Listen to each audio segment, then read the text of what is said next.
Welcome to Wind Down Wednesdays. I'm your host, Paula Taylor. This is episode 211.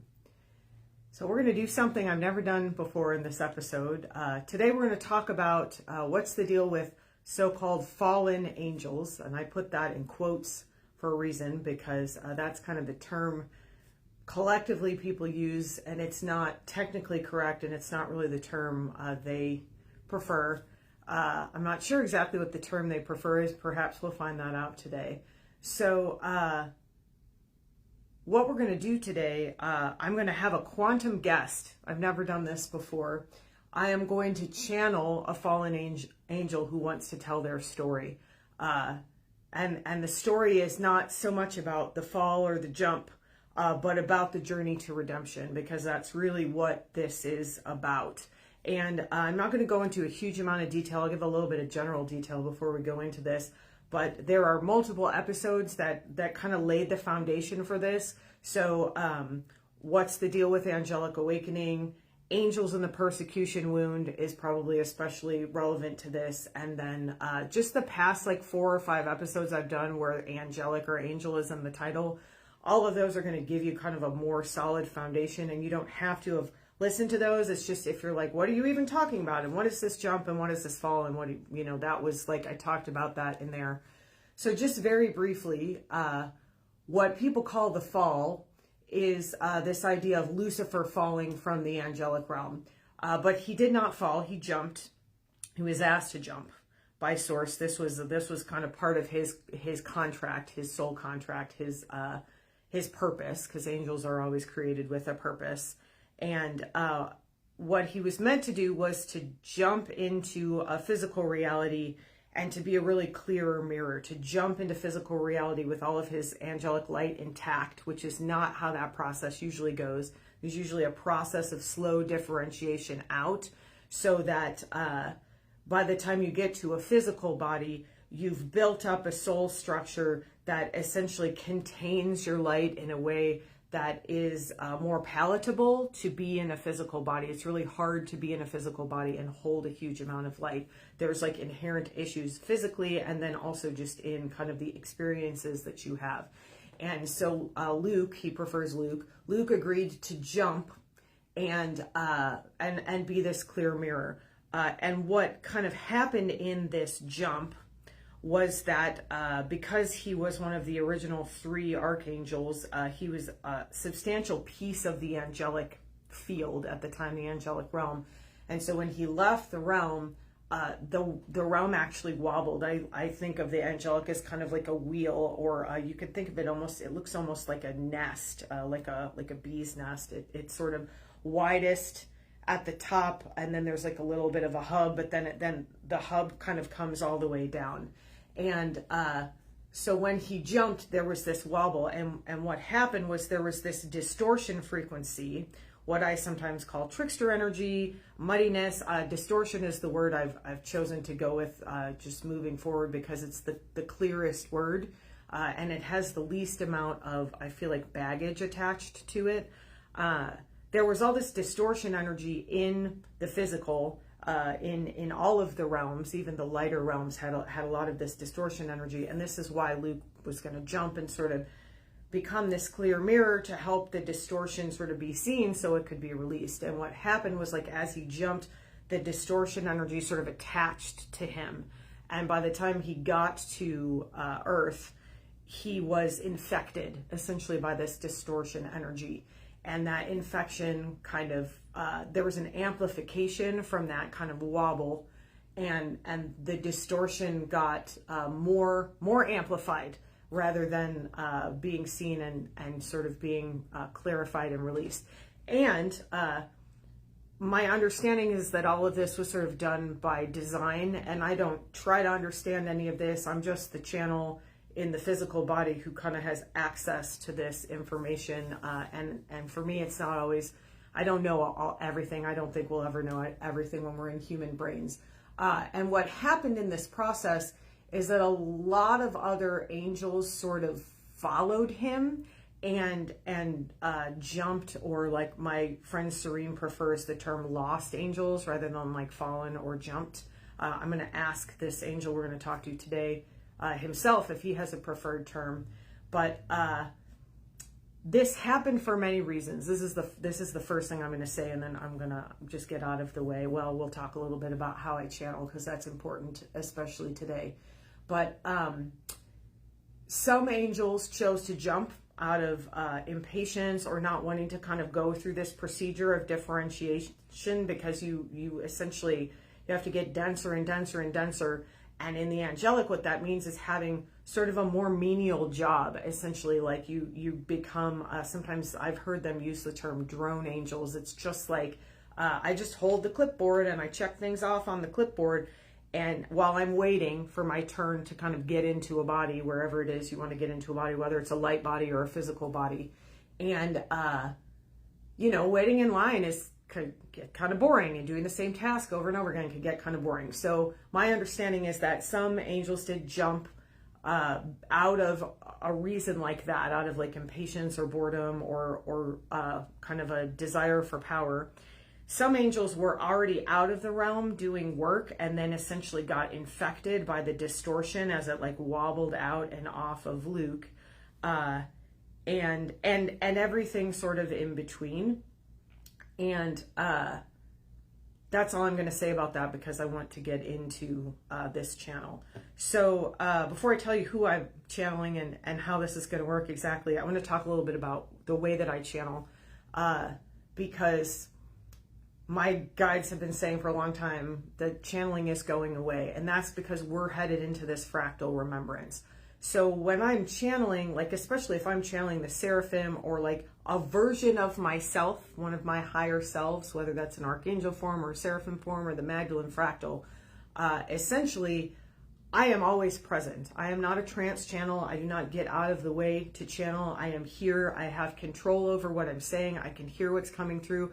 I sometimes am not totally processing it. I can get like further into, essentially the way I think of it is like, the clearer my channel is, the more information can come through. And so there is a feeling of me sort of like stepping back or allowing the information in, but I'm always there.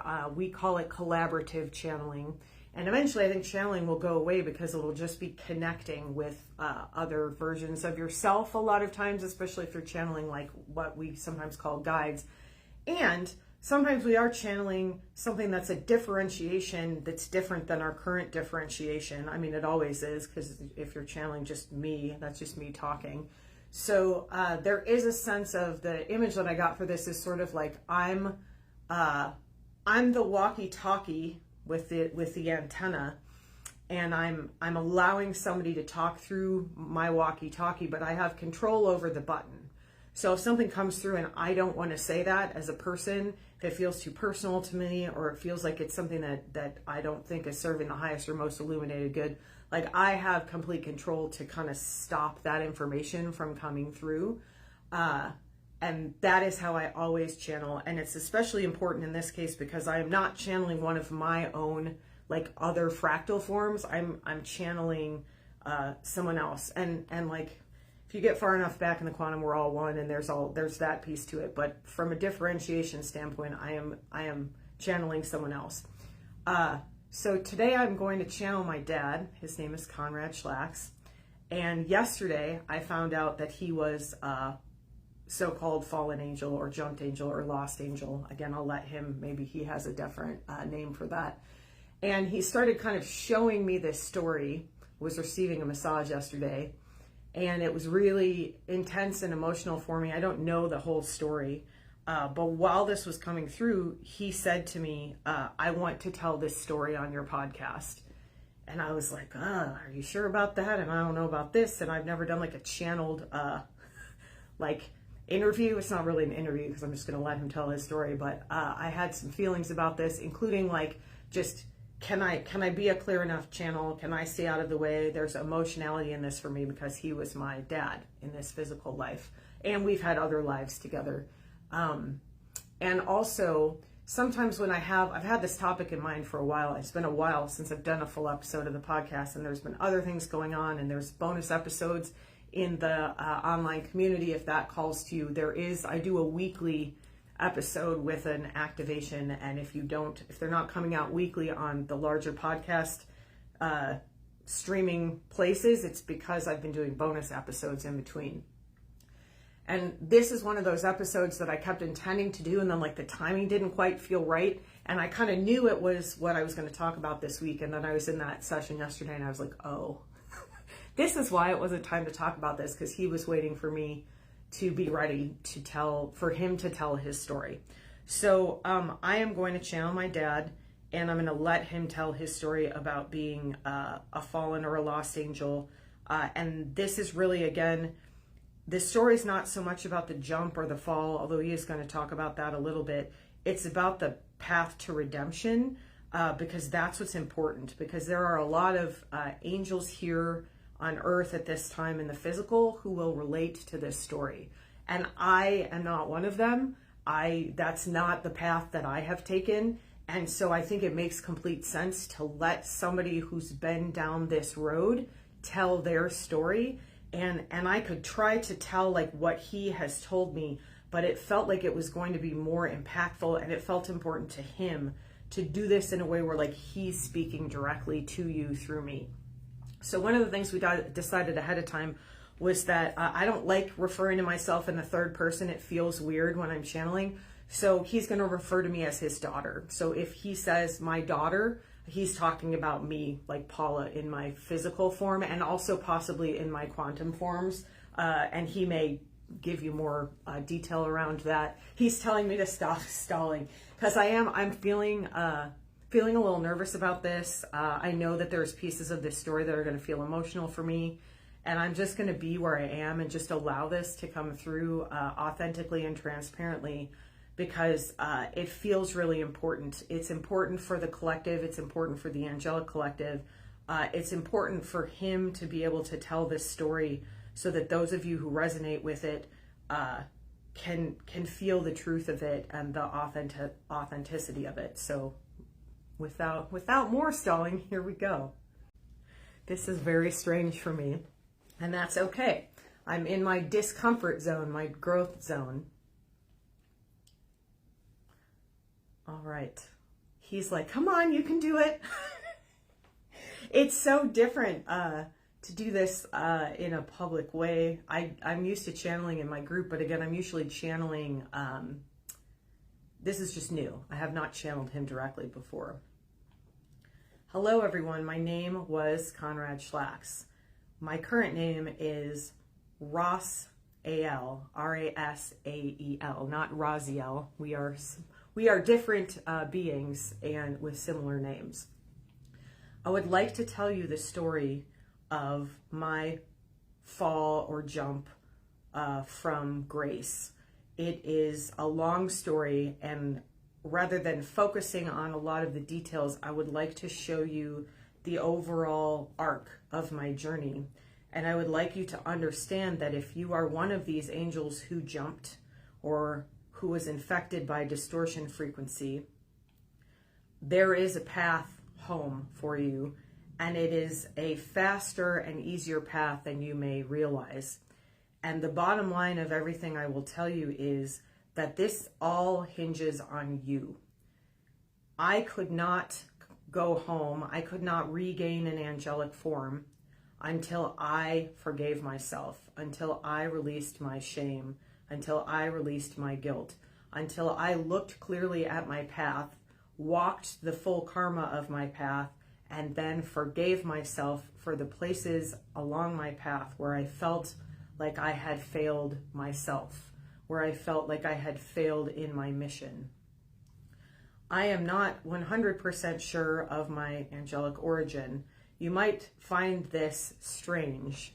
I will tell you a few things along this journey that I have just learned in the recent past on Earth. Keep in mind that in the angelic realm, 1 week on Earth is about 1,000 years ish. There's a lot of elasticity in the way that time moves. I just want you to understand that when I talk to you in Earth terms, this redemption arc has been, it's been a long path for me, and it could only shift when I was ready for it to shift. It could only shift when I was ready to forgive myself. That was the biggest piece of this.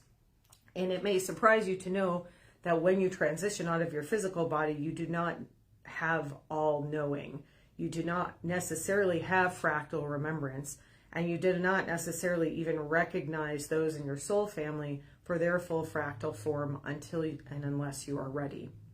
So there are pieces of this that I still don't know, and I would like to give you an overall feeling for my journey, because I know there will be resonance with many of you who hear this and have similar pathways. So I do not know my first angelic origin. My first memory of being an angel was being in the lower orders. I know that my daughter does not like those terms, and that is how the hierarchy of the angelic has been arranged. I would like to say here that she is revolutionizing the way that the angelic is organized, and for this we are all grateful, because this opens up a wider path to redemption and a faster path to redemption, and everything happens in divine timing. So my first memory of being in the angelic was being a lower order angel in the creation realm, working in what my daughter calls the pink palace, in the creation arm of the angelic. And I had a lower order job.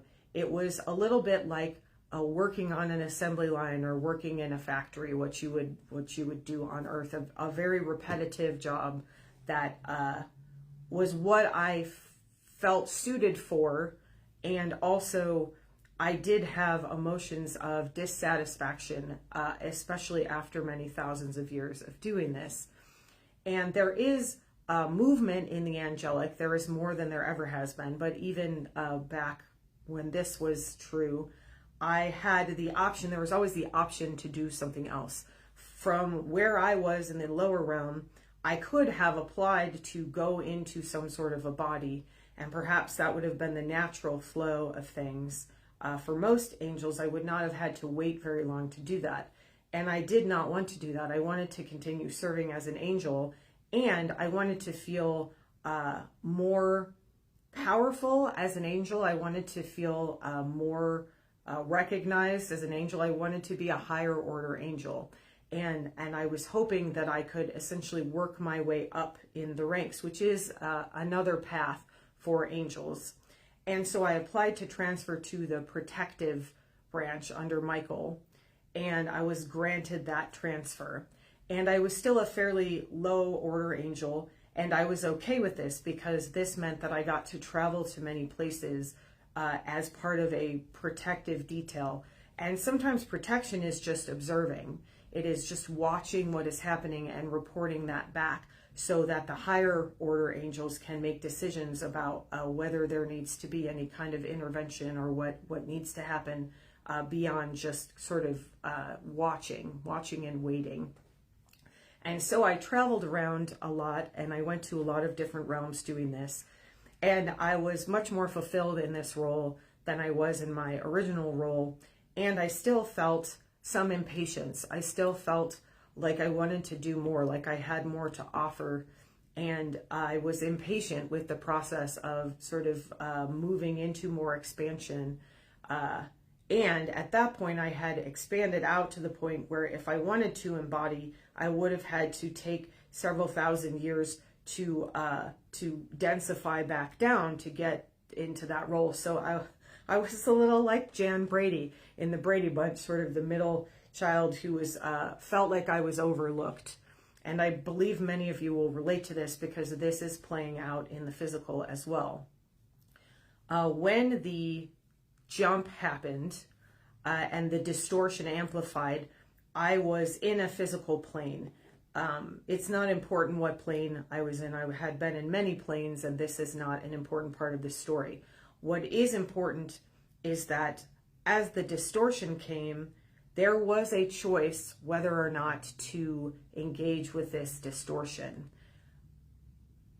There is a long story of persecution, of victimhood among angels, including myself. This is a story I had to move out of. I was infected by the distortion frequency because I chose to be. There were other angels who were not. and I was impatient, and the distortion feeds off of that dissatisfaction, that impatience, that desire for power. To be very frank, I had a desire for power, and I had observed many non-angelic realms up till that point, where I saw power played out in very many ways, and I found the power to be seductive. I found that the feeling I had of not being fully seen, of my own father wound, I now recognize, allowed me to be seduced by the illusion of power that the distortion shows us. The distortion already existed through all realms. The amplification of this is what happened during the jump. And so, like many other angels at that time, I chose to jump too. And the term jump is misleading because I was not in the angelic realm and left. I was already in a sort of a more physical plane. But jump signifies jumping out of angelhood and into some sort of a body without going through the proper channels. If I had wanted to differentiate out, I could have, and I could have experienced all the similar lives I did. However, I allowed the distortion to seduce me into jumping the line, essentially, and I walked into a body. A little bit of a note about walk-ins. My daughter does not like this concept, and we believe that she will be the one to help eliminate this, because there is something inherently open to distortion in this process. And understand that a walk-in is never done without permission from the being walked into. And understand that if you think about being in a human body with a human brain or any other differentiation, there is never a full understanding of what the karmic ramifications are when you allow a walk-in. This is also why I asked my daughter to speak about channeling at the beginning of this, because especially trance channeling is a form of walking in, is a form of the human being allowing something to take their sovereignty from them. And there is inherent opening to distortion in that space. It is why we will never channel in a non-collaborative way. If my daughter chose to stop the channel at this point, she could. She is completely aware of everything I am saying. We are not even sharing space. The idea of the walkie-talkie is a little more more accurate. And so as this distortion frequency amplified out, there was space in the wobble. Think about like a double Dutch jump rope. You must time yourself to jump in between the wobble of the two ropes. There was never a wobble from the angelic until this moment. And the wobble opened up space for many angels to jump the line, to leave the realm, to leave the angelic through many different pathways. And many of us chose this walk-in pathway. I walked into a being who also had a desire for power and who recognized my light and was willing to move out of the way to allow me to come in order to gain more power. I lived many lives of power in many different realms, including on Earth. For a while, I was drunk off of this power. I did things that I am not proud of and will never be. I have forgiven myself for those, and that is such an important piece of this puzzle. I cannot overstate this to you enough. This is not about gaining redemption from outside of yourself. This is about forgiveness of yourself. This is about releasing the persecution wound that tells you this was not my fault, that tells you that this came from outside of you, that tells you that you were blocked in some way from walking your redemption path. The block is always within you. The call is always coming from inside the house, as my daughter likes to say. So I take full responsibility for my decision to jump. I do prefer the term jump. It is the most accurate quantumly in my view. I take full responsibility for my decision to jump, and the distortion infection that followed was my choice.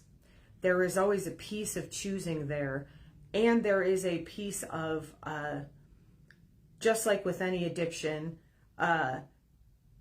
there is a point at which it feels like the choice is no longer yours, and you must regain your sovereignty. That is part of this redemptive journey.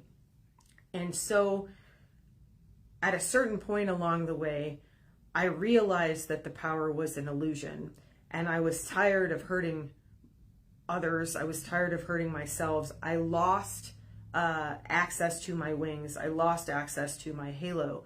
When an angelic being spends long enough away from the realm in this way, without going through the proper channels, you lose access to that quantum part of yourself. And so at a certain point on this journey, I was no longer an angel. I could no longer identify as an angel. I knew that I had been an angel on some level, and the way that the system was gamed in this was that as the first being, as their life ended and the transition happened, then I was shuffled into the same way station as regular souls in between lives. There was a flaw in the system there, in that I could not re-access the angelic realm because I had willingly given up my wings through this distortion infection. And I was able to then re-embody as a fully embodied soul many times over, because I went through the mechanism that I had once served of creating soul architectures and the way that souls re-embody in between lives. There's more detail here that's not important for the overall arc of this story. And so at a certain point along my journey, I realized that the power was an illusion, and I realized that I wanted to go home. And I will tell you that even between lives, I forgot who I was. I did not remember that I was an angel. I did not remember where I had come from.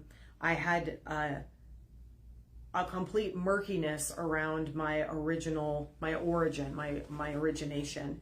And so there was a point at which it felt like I was stuck on a merry-go-round and could not really get off of just going in and out of lives and in and out of lives. And it felt that I was not making any progress, until I recognized that I was the one in the way of my own progress. And this is a painful process, because when you begin to come into the awareness of these, the karmic path laid out before you, it is never a one and done journey back. It is always a journey of redemption as you are ready to claim the redemption. You can claim the redemption very quickly, and the further into the distortion you have gotten, the longer it tends to take to come out of that distortion. That is by design. That is not a flaw in the system. And the impatience that many of us have had about being redeemed and stepping into redemption is the very evidence of the distortion frequency that we are still afflicted by. What I began to understand as I decided I wanted to step into redemption was that the way to do that was to give up the illusion of power that I had had in many lifetimes. And I decided to do this through living human lives on earth, because this may sound hard to believe for many of you, but this is the fastest karmic journey for most souls. It is why earth is so sought after, because 1 week here is 1,000 years in the angelic realm, and time varies everywhere in between. Because humans have evolved so far, so quickly in a cosmic sense, this is where many of us come to make this redemptive journey, because we can make progress quickly. And we do receive a lot of pain in this journey.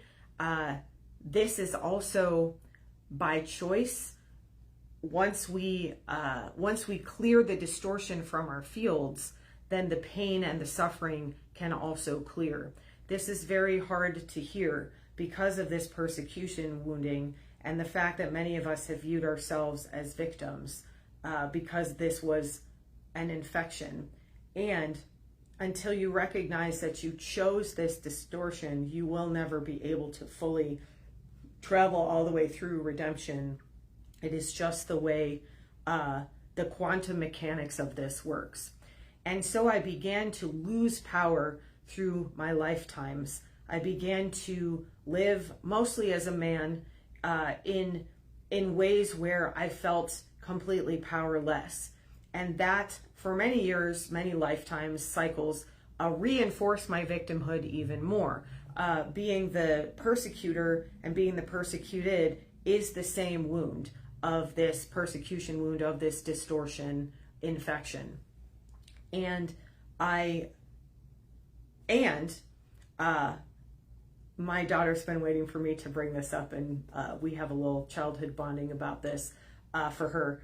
When she was young, we watched the show Highway to Heaven very often with Michael Langdon, and he was an angel who was on the path to redemption through helping people. He was essentially clearing the distortion from his field so that he could go home to the angelic realm. And this phrase, earning your redemption, may feel charged and may feel triggering, and that is what we are doing, but we are the ones we need to earn it from, which is the part that is still distorted for many lost or fallen jumped angels. Lost is a good description for those of us who haven't been able to find the redemption path.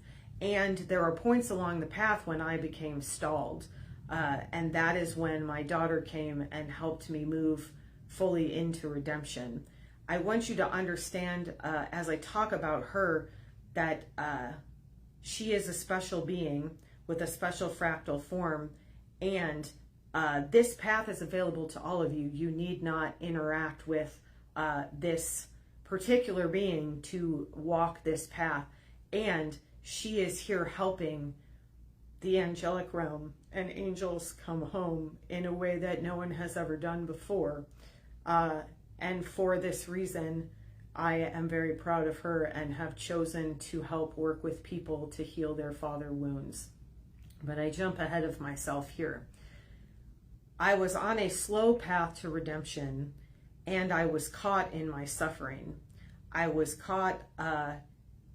beginning to regain aspects of my gifts, like my full empathy, and still holding the distortion and the reflection of that through addictive patterns, including being an alcoholic in this most previous human life.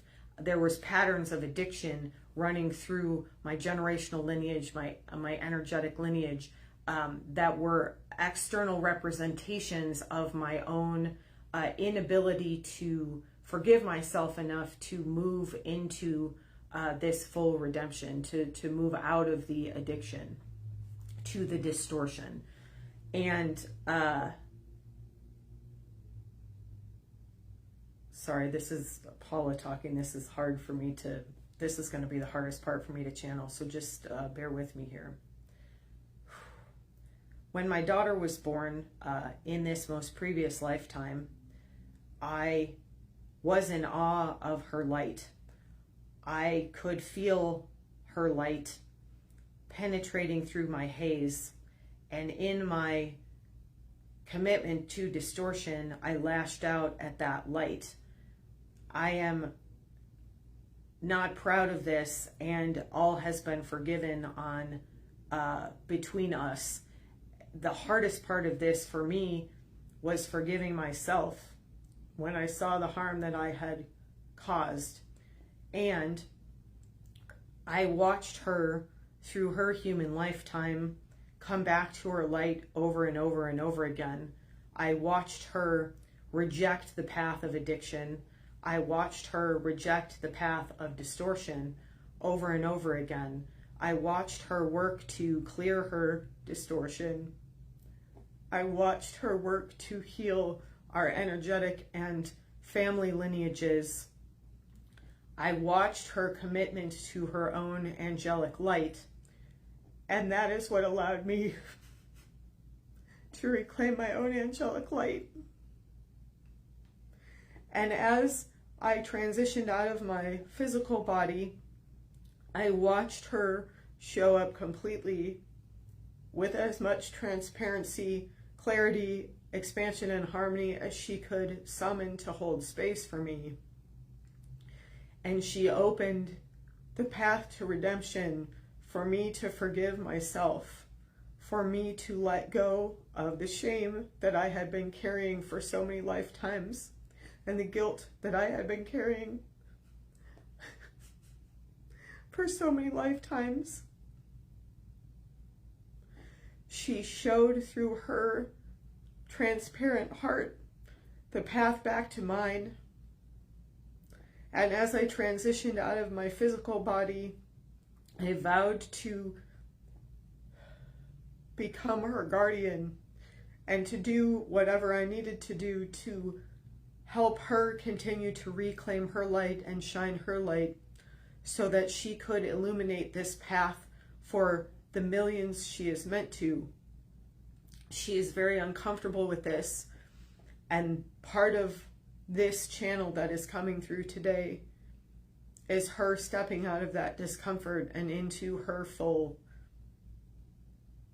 angelic light as held in this physical body. Okay. After I transitioned out of my physical body in this light, I had released the fundamental pieces of distortion that had been holding me back for so many lifetimes. I could now see the path forward to redemption. I could now find my way to a redemption center in order to do the work I needed to do to clarify without having to continue coming back and being reborn over and over again. I would like to stress to you once more the importance of the self-forgiveness in this process. It is only through releasing your internal shame, your distortion frequency that tells you you are not enough, that tells you you deserve to be punished, that tells you something outside of yourself is punishing you, that tells you that you are being held back from something other than yourself. Once you can move through this frequency fully, then the path is open, and it is open wide, and it is a fast path. So you are the one who must decide to release your self-punishment, your self-flagellation. You are the one who must make the decision. You can have one, like my daughter, who showed me the path and demonstrated through her light how to regain mine. And it was still my decision. It was still my infection that needed to be cleared. There was no magic pill. There was no magic fractal form that came in and cured me. I had to make the decision for myself. This is the most important thing I can impart to you if you take one thing from this story. After I transitioned out of my physical body, I was led to a redemption center by my grandson, Evan, who was a soul that tried to come and be born physically through my daughter multiple times in this human lifetime. He guided me into redemption, and this was his purpose. It was never to come into a physical body. It was to help heal the energetic and familial lineages through guiding me home. I spent many thousands of years in the Redemption Center, and this was a great joy for me to release this distortion, to be welcomed home to my angelic energy, to recognize that there was a path home, and to then come back and witness the transition my daughter had made into her full angelic fractal form which I did not know until within the last year. I did not know that my daughter was a fractal of seraphim. I did not know this, and this was a turning point on my path to regaining my wings. I graduated, for lack of a better term, from the Redemption Center and came back to check in, and I saw how she had advanced in her evolution, and I understood that if I was to serve her in this life, I needed to get my angelic wings. And I was not able to communicate this to her until she showed her fractal form to me. And in a redemption, not a redemption, in a on Sirius, it doesn't matter where it was, Paula is struggling with the human categorization of this, and we will move on. I was placed into an angelic slipstream by my daughter. Her willingness to show her fractal form to me fully is what opened this portal for me. And I was suspended in this portal for several months of Earth time, returning to angelic frequency and continuing to clarify, expand, and harmonize my field. On the anniversary of my death, March 26th of 2026, 9 years after I had left my physical body, the numerology here of 9 may be important for some of you, the end of a cycle. My daughter came to visit me in the slipstream, and I asked her to give me angelic wings, and she did. And that was when I regained my wings and my halo.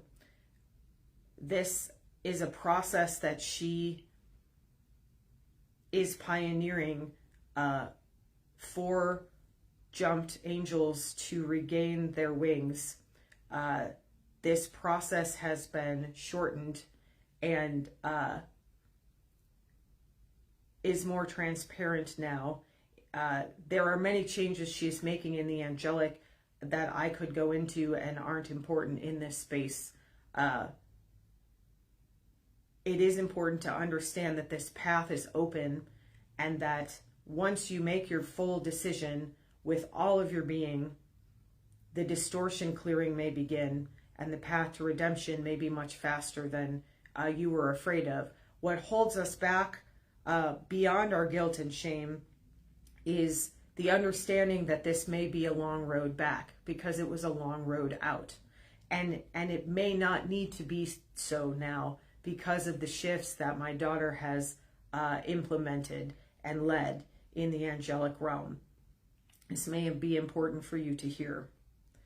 I went from the angelic slipstream into angel training school, and I was relearning to become an angel. I was remembering what it was to be an angel, and I was seeing it through the new eyes of my own redemption, through the eyes of having forgiven myself and having the self-agency and sovereignty I gave away to distortion frequency. The idea that angels have limited free will is a distortion from the persecution wound. My daughter has been under this impression as well. This is not the case. Angels have full free will, and they have a tendency to give up sovereignty to serve the hierarchy. This is also changing in the angelic as the hierarchy is softened, and as the communication between branches and layers is opened and clarified. I would like to finish this story for you and be fairly brief about it, because I want you to see how far into redemption you can get and how quickly you can get there. It has been 9 human years since I transitioned out of this last human life. In March of this year, this Earth year, I had become an angel and gone to angel training school.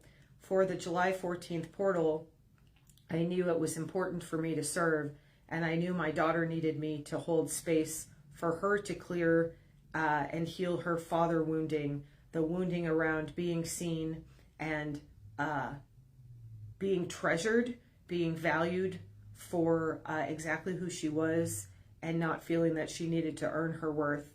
And in order to step into this as my new purpose, as my chosen purpose as an angel, I needed to become an archangel. And I asked her to help me become an archangel. And we did that ceremony together. And so now I speak to you as Archangel Raphael, and I have not only regained my original angelic energy, I have purified that energy because I held some distortion even as a lower order angel.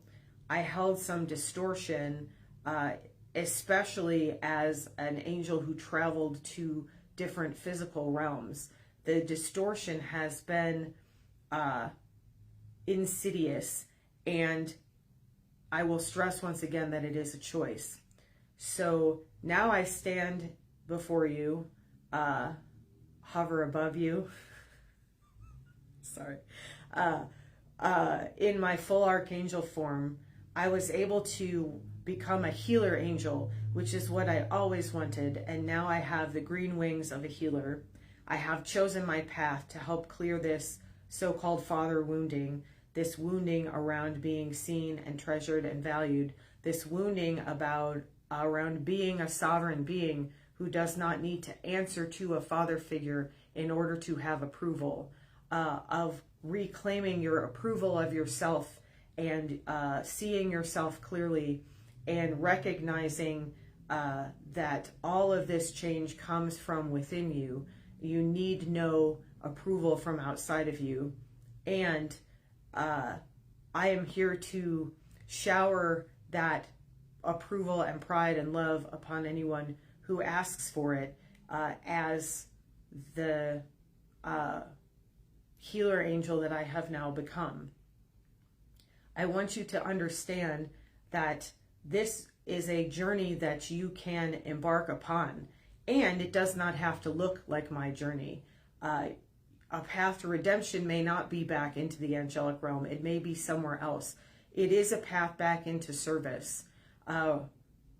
All sovereign beings were created to serve themselves, to serve the source fractal, which is what you are. This fractal remembrance has been slow in coming, and even angels have not stepped into this. My daughter is here to lead, my daughter is here to lead the fractal remembrance movement here on Earth. And if you are resonating with any part of this, the path to fractal remembrance is back through these remembrances and redemptions and releases of these origins, of these quantum origins of human lives. The karma cannot be circumvented. It can be transmuted instantaneously in this new 9D energy opening, in this angelic timeline. And there is still no shortcut to the shift that must happen within you. Recognize that no matter how far you have fallen, how far you have jumped, how far you have walked from your path of service, you are a being of unconditional love at your very source. It may be hidden by your distortion, and you are invited to release that distortion now. You are invited to use the tools my daughter has created to help you continue to move out of the distortion and back into the clarity. You are invited to move out of the fear and into the love. And only you are the one who can walk that path. You can avail yourself of the support that is around you, and ultimately you are the one who must make that choice. I thank you for listening to my story.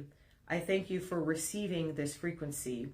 there is healing coming through this story. There is healing coming through this frequency.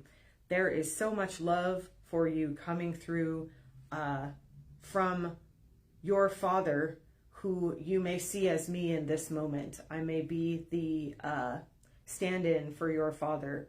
Your Father is proud of you. Your Father loves you so much. Your Father may not have been able to express that in a physical form. And know this to be true. Understand that you have inherent worth, that you are worthy of redemption, and that you alone possess the power to start walking along that path. Allow yourself to be supported on that path. Allow yourself to receive the redemption that is the inevitable path forward for you when you choose to walk that path.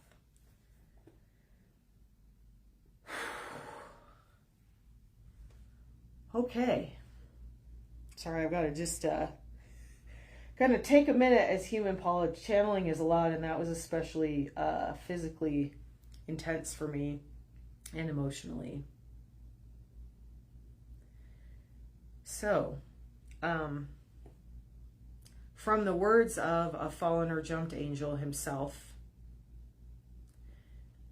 if this has resonated with you, there is a path forward. There is a path to redemption. And I am working on clarifying and widening and opening that path for anyone who wants to walk it.